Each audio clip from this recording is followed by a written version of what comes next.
Bom dia a todos. Hoje são 27 de maio, quinta-feira. Vamos para mais um vídeo sobre o tema hoje, ciência e religião. A ciência e a religião são duas experiências que alavancam, que estimulam a inteligência humana. A ciência revela as leis do mundo material e a religião revela as leis do mundo moral. Essas leis têm o mesmo princípio, que é Deus. A incompatibilidade que se julgou existir entre essas duas leis provém apenas de uma observação defeituosa e de excesso de exclusivismo, tanto de uma parte quanto da outra parte. Daí um conflito que deu origem à incredulidade e à intolerância entre as partes.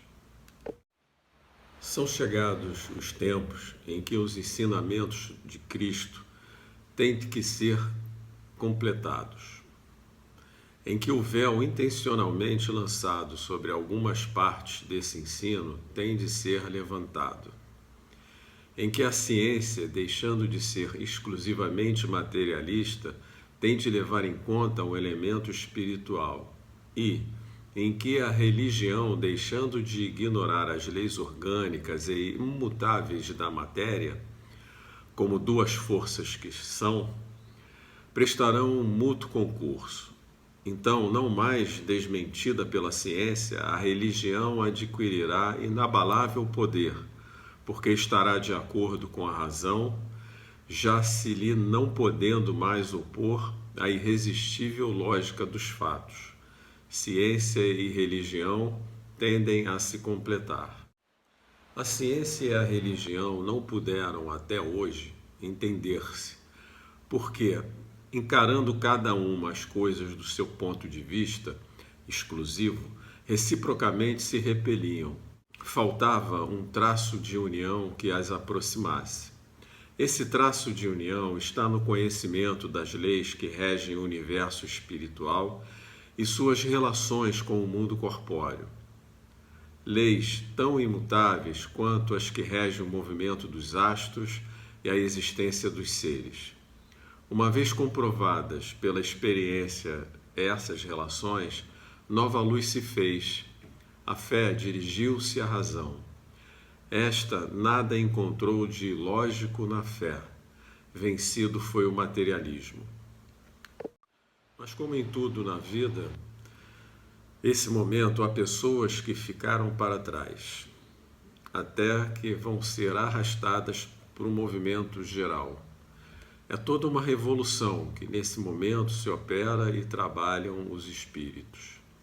Após uma elaboração que durou mais de 18 séculos, chega ela à sua plena realização e vai marcar uma nova era na vida da humanidade. Fáceis são de prever as consequências. Acarretará para as relações sociais inevitáveis modificações, às quais ninguém terá força para se opor, porque elas estão nos desígnios de Deus. Derivam da lei do progresso, que é também uma lei de Deus. Vamos falar um pouco agora da nova era, o que chamam de nova era.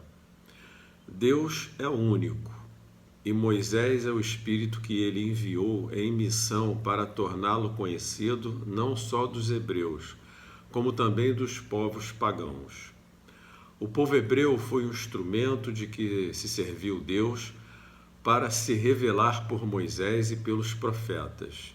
E as vicissitudes por que passou esse povo destinavam-se a chamar a atenção geral e a fazer cair o véu que ocultava aos homens a divindade. Os mandamentos de Deus, dados por intermédio de Moisés, contêm o germe da mais ampla moral cristã.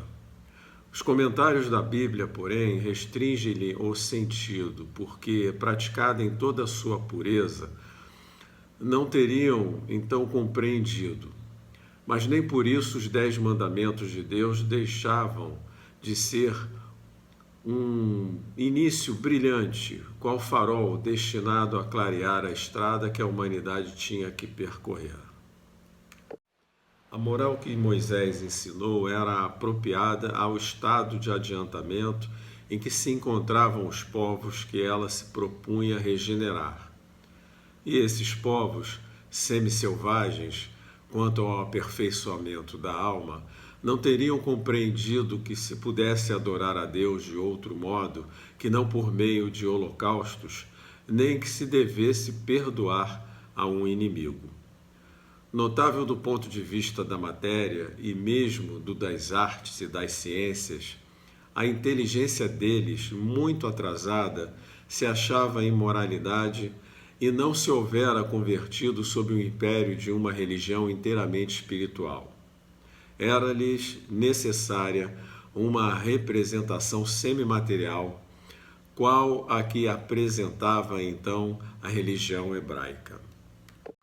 Os holocaustos lhes falavam aos sentidos, do mesmo passo que a ideia de Deus lhes falava ao espírito.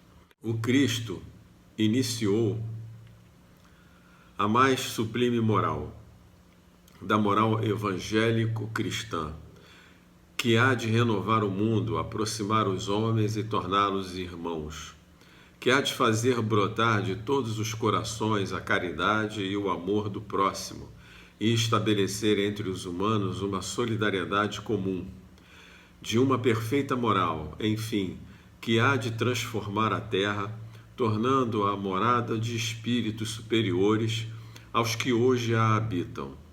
É a lei do progresso que se faz, a que a natureza está submetida, que se cumpre, e o Espiritismo é a alavanca de que Deus se utiliza para fazer que a humanidade avance. São chegados tempos em que há de desenvolver as ideias para que se realizem os progressos que estão nos desígnios de Deus. Tem elas de seguir a mesma rota que percorreram as ideias de liberdade, suas precursoras. Não se acredite, porém, que esse desenvolvimento se efetue sem lutas. Não.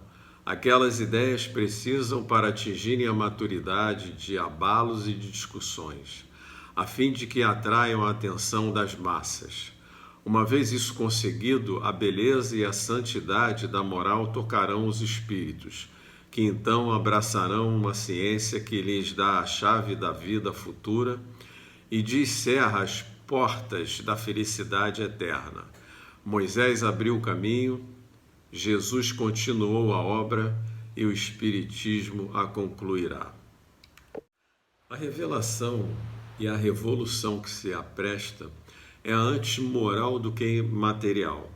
Os grandes espíritos, mensageiros divinos, sopram a fé, para que todos nós, obreiros esclarecidos e ardorosos, façamos ouvir a vossa luz humilde, porquanto sois o grão de areia, mas sem grãos de areia não existiriam as montanhas. Assim, pois, que estas palavras, somos pequenos, careçam para nós de significação. A cada um a sua missão, a cada um o seu trabalho. Não constrói a formiga o edifício de sua república. Santo Agostinho é um dos maiores vulgarizadores do Espiritismo. Manifesta-se quase por toda parte.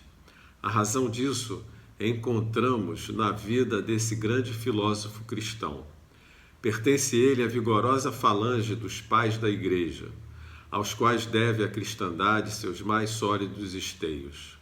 Como vários outros, foi arrancado ao paganismo, ou melhor, à impiedade mais profunda pelo fulgor da verdade.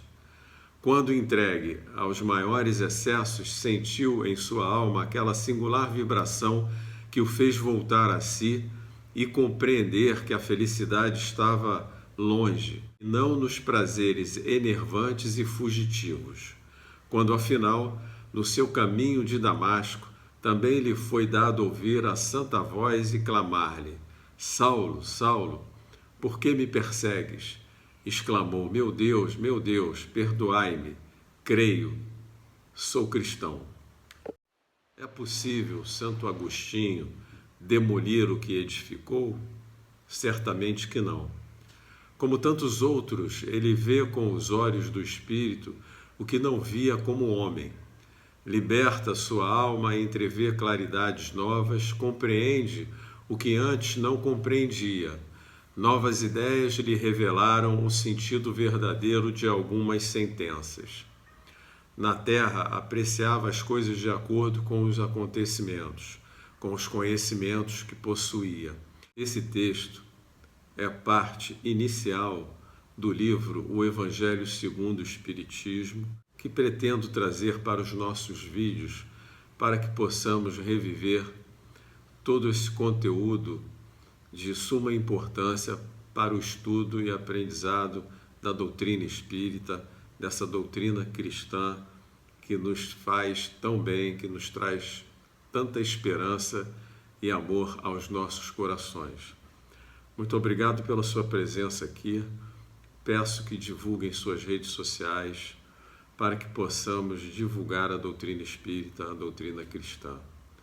Um abraço e até a próxima.